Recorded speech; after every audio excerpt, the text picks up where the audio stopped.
these are the items that outsold all my other plant accessories. So let's review and see what people are actually buying right now.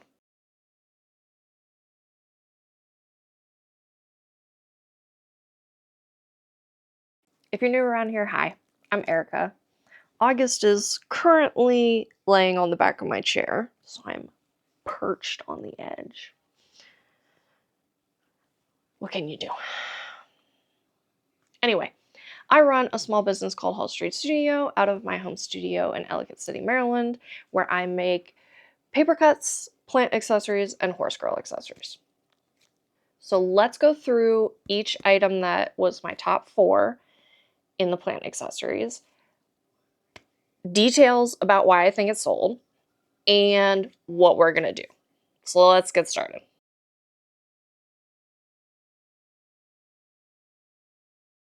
So these statue plant picks were my best seller last year. And there's 5 designs. I only have 2 right here.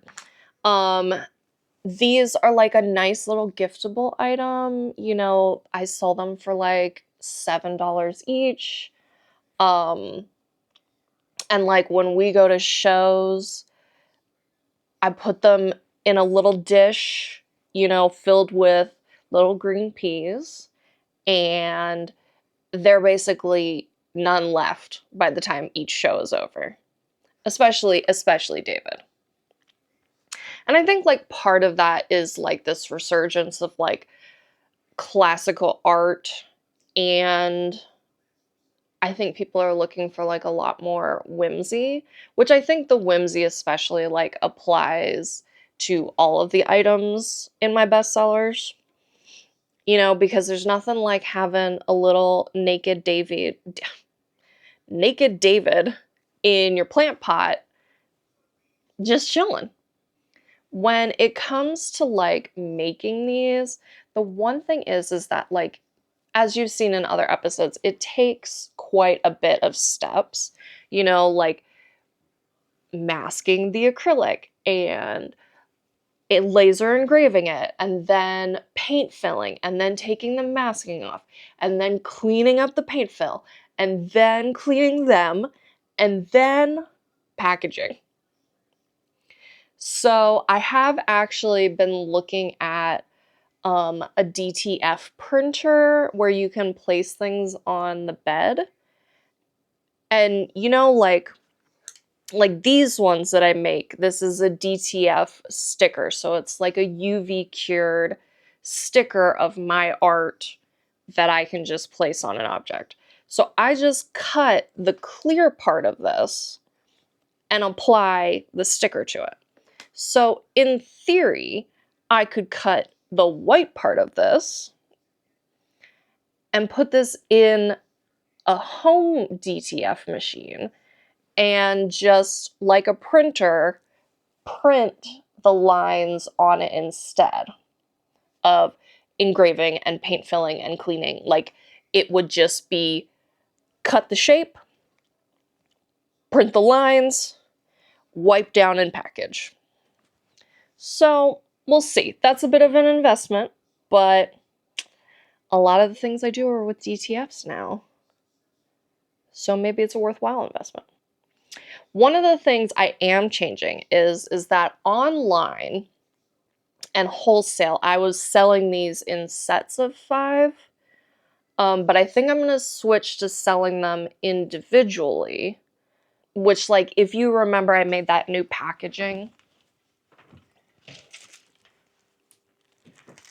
Am I going to be able to get back on this chair? Oh my god. I'm falling off. Okay. So if you remember, I made this new packaging so, you know, so they could be each individually sold. I also think it gives people more of a choice over which designs they want. So we'll see. That's kind of my plan, is switching to individual sales. So like you can buy her or you can buy him. You don't have to buy the whole set together. We'll see.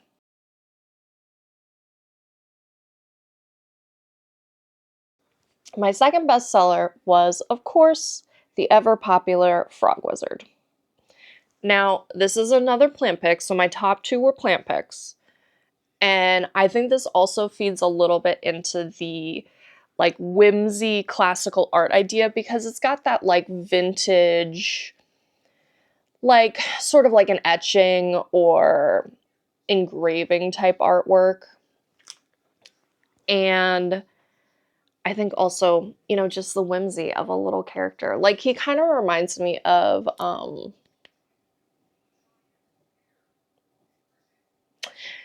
like Peter Rabbit and the like what is it, like Mr. Toad or something like that. I don't know, I'll have to look it up.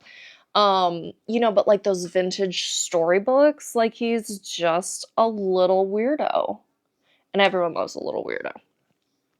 So definitely like when people came into the booth and saw all the different frog designs, like this one was really popular. I think also like the cowboy. The cowboy was really popular. Because I just think, again, it's the whimsy. Like, it's just a little bit silly.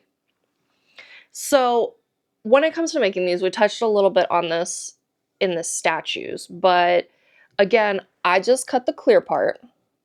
Then I have these printed and they just get applied kind of like a sticker or vinyl, like whatever you have experience with. It's just an applique and they're nice and hard.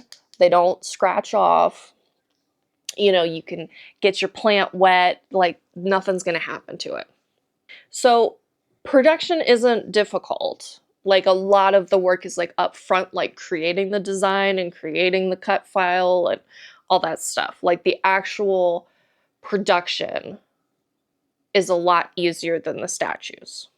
So as you've seen, I have started sort of adding on to like the frog wizard idea with some similar cat designs and some dinosaur ones to sort of bulk up this product idea.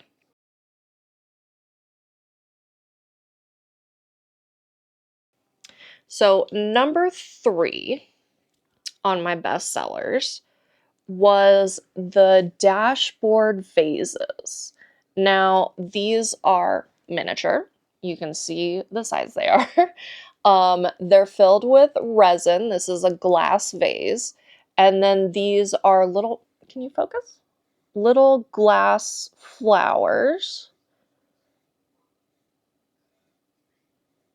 And they have like a little bit of a holographic. I don't know if I can really, maybe you can see it. We'll see. But I call them dashboard vases because I sell them with a glue dot sticker so you can glue dot it to your dashboard or your computer monitor or wherever you'd like to put it. I'll throw up a picture of the one in my car. Super cute, love it. The sun shines through it and creates little sparkles. Again, whimsy. Like, that's the theme.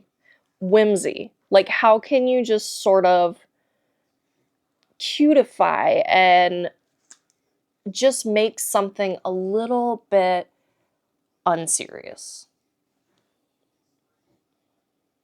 These aren't terribly hard to make, but they do take time with like cutting the pins and gluing the flowers to the pins. Then you have to fill the vases, which have this really small opening.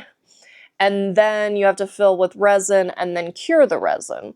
So they're not hard to make. They just, kind of like the statues have like several steps. So last year I only sold these at craft shows. I don't have them listed online, but they were really popular at craft shows. Kind of like the statue picks, like I'd put these out and then they'd be gone by the end of the show. The one thing I have difficulty with is really photographing these. because I think when you're in person, you can really like experience like the weight of it. And are you leaving? Am I in your way? Oh, you're hot?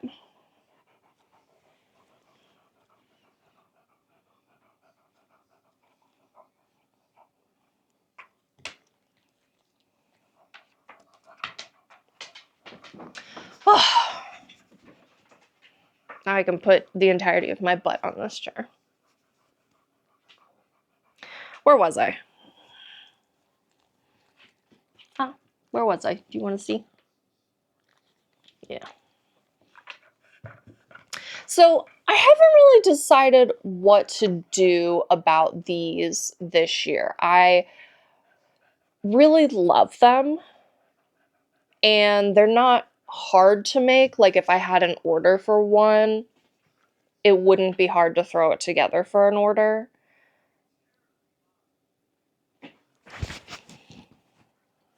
But but it's the actually getting it to sell online, like photographing it and explaining it in such a way that people want to buy them online. So that's like what to work on with these this year.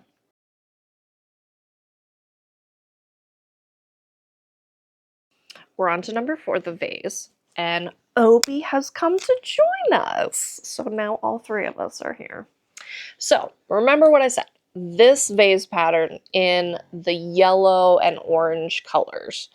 The red version was the second version I made, and it just isn't as popular. I was going more for like a maximalist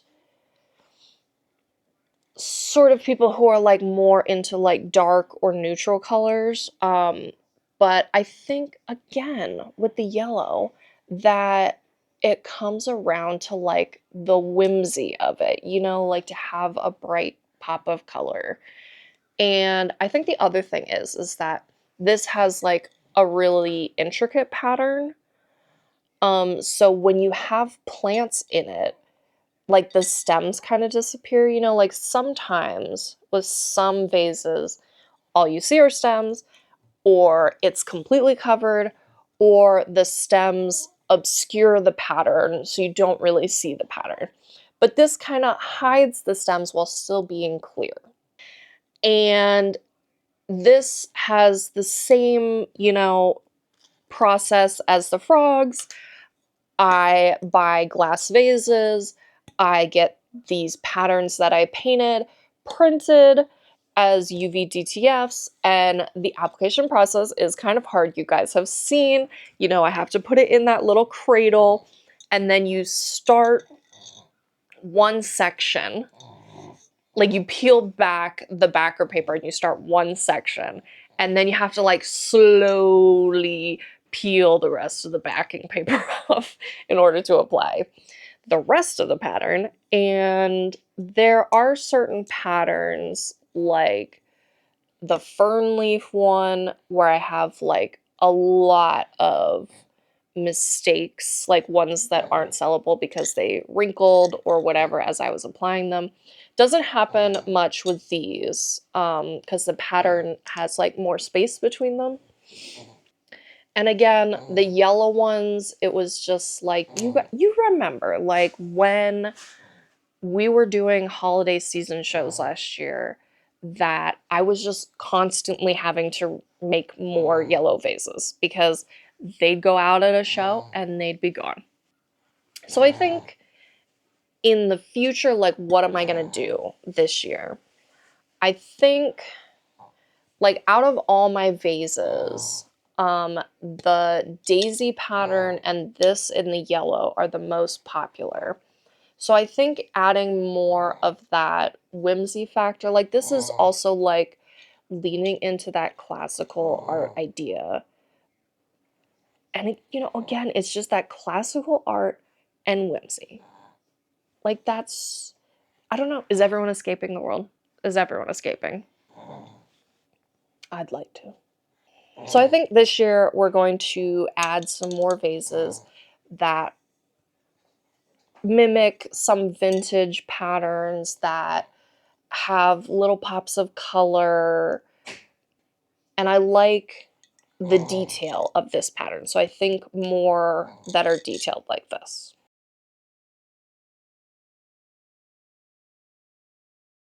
So let's review the main theme of the takeaway for the top sellers. So again, the classical vintage inspired art and whimsy. So this year, that's definitely what I'm going to lean into. So if you're into this, keep an eye out for more. And if you're also a maker, try adding some classic art inspiration or vintage design, and of course, some weirdos. So that's it for the best sellers of my plant accessories and what I'm going to do with that data. So stick around. We'll be back to some studio vlogs and some other vlogs coming up, and I hope I'll see you there. Bye.